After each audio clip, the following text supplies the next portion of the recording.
recapping day 4 of New York Giants OTAs. Let's go.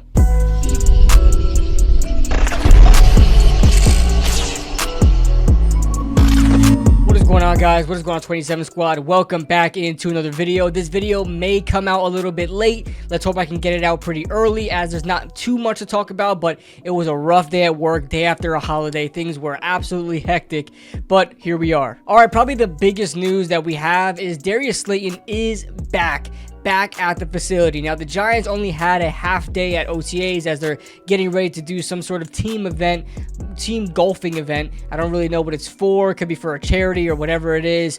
So that's what they're doing today. So it was a pretty quick day for OTAs, and I don't know. Seems a little bit of a coincidence that Darius Slayton shows up when they're going golfing. It seems like someone said, listen, if you ain't coming to practice, you ain't coming golfing. So he was like, screw it, I'm going. And I think it's in the best interest for Darius Slayton to show up to practice and kind of show that he wants to be a part of the team, because as much as we all love Darius Slayton, he is not anything that special to keep around if the rest of the wide receiving core is doing their part. You have Malik Neighbors, who they just drafted. Allen Robinson, if he stays healthy and has anything left in the tank, is going to be a really good option there. And to add to that, Jalen Hyatt, Wan'Dale Robinson. We have a couple of guys out there where Darius Slayton could quickly kind of be a lesser part of the offense as things roll around, that if the Giants need an extra roster spot, they can save $4 million in cap space and release him. Now, I'm not saying that's the best thing to do at all. I don't think that is. But if the Giants feel like they want to go in a different direction, they don't feel like they are going to re-sign him next season, then they can just cut ties with him if the rest of the wide receiving core kind of gels together, you know, having Malik Neighbors there. Like I said, I don't want to get rid of Darius Slayton, but I think it's in his best interest to have a good relationship with the team and show that he wants to be there if he wants another contract with this team.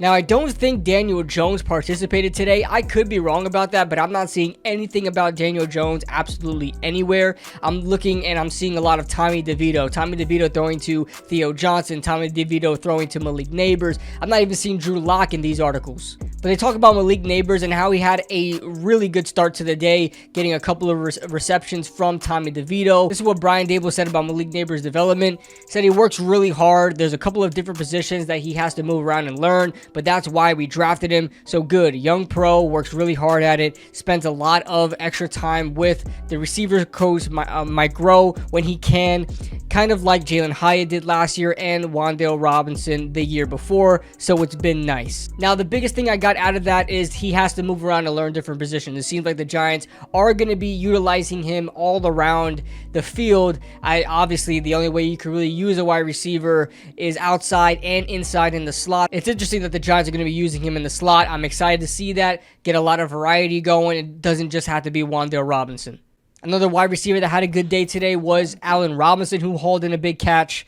And one name that I've been seeing a lot in these articles that I haven't quite mentioned up to this point, because I really don't know how much of a chance he's going to have to make this roster, so I didn't think it was actually going to be something to talk about. But Ryder Anderson, he seems to be showing up on a lot of these articles throughout the OTAs, and this is like the third time I see him that he got into the backfield for a would-be sack, because as you guys know, they don't do sacks in OTAs. They just kind of two-hand touch. So I'm interested to see how Ryder Anderson kind of shows up maybe in the preseason, see if he kind of sneaks onto this roster. I kind of think the edge department is pretty much set in stone, but there could be some surprises. Now, I think the biggest thing that we can take out of OTAs, because obviously there's not a lot of questions that are going to be answered in OTAs. There's still a lot of figuring out to do, and the practices are kind of vanilla.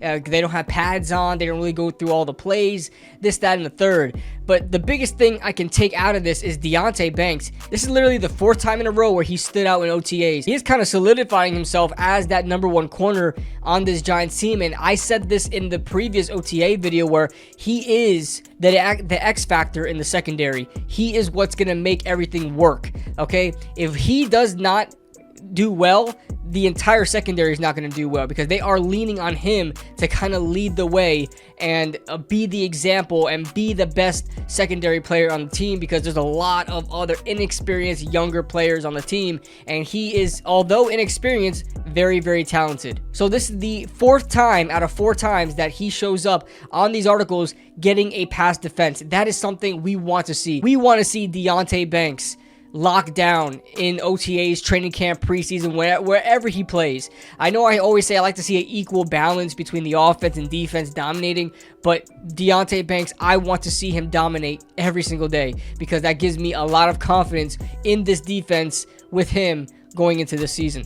In other news, Tommy DeVito also got active with the tight ends. I beg your pardon? Lawrence Cager and Theo Johnson both had really good receptions today from Tommy DeVito. So it seems like DeVito was the quarterback throughout the entire practice, because like I said, I'm not even seeing Drew Lock mentioned. I'm not seeing Daniel Jones mentioned anywhere. So that's pretty much it. And literally, that is it, guys. That is all that we have to say. Now, the remaining practices, the Giants are back on Thursday on the 30th and 31st, and then they'll take a little bit of a break, come back in the 3rd of June, and they'll kind of rotate days until the 13th. But if you made it this far in the video, there's something I really want to talk about. PFF put out their top tackles today, and I am appalled. Take a look at the first picture. What's missing? Can somebody tell me what is missing from the first picture? There is no Andrew Thomas in the top 8. Okay, there's no Andrew Thomas in the top 8. And then I scrolled, because it was on Instagram, I swiped to the other, and Andrew Thomas is not even in the top 10. He's at 11th, behind Colton Miller. Now, I do not know if this is because of injuries, because it wasn't that long ago, back in 2022, where Andrew Thomas was listed by even PFF as like a top 3, even top 2 tackle in the entire NFL. So I don't know if this is going based on his injury history and him coming back into the season. So I don't know where they really truly feel about him. But if no injuries involved, if I'm going to put Andrew Thomas somewhere, I'm sticking him at least in the top 5. I think you can make a case for him at 5, because Darius Slayton is really coming up as a young tackle, and Penei Sewell as well, and even Tristan Wirfs. It's kind of been he's fluctuated throughout, but if I can be safe, I'll put him at 5 over Jordan Mailata. But I truly think he's like a top 3, top 2 tackle in the NFL. But that's just me. Let me know your thoughts in the comment section below, guys. If you guys enjoyed the video, make sure you guys hit that like button and subscribe if you guys are new. All that being said, I am Kid Blue, and I'll see you guys in the next video. Woo!